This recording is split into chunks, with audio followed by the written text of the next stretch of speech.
Coaching class रोज काटे में busy रहू नहीं हर पढ़े में।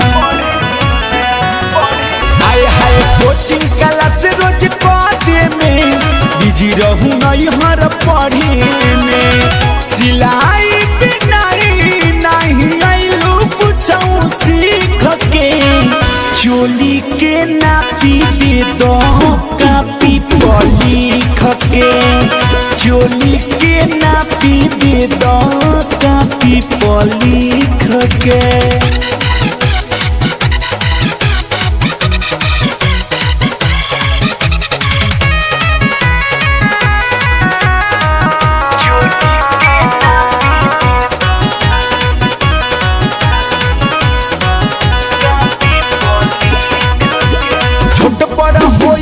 लगबू तू लाडे दिने पर दिन देखी साइज तोहर बढ़े। छोट बड़ा होई त लगबू तू लाडे दिने पर दिन देखी साइज तोहर बढ़े। हो जाई बुटीन जैसे गरम तू हो भीग के। चोली के नापी दे दो कापी पर लिख के। चोली के नापी दे दो कापी पर लिख के।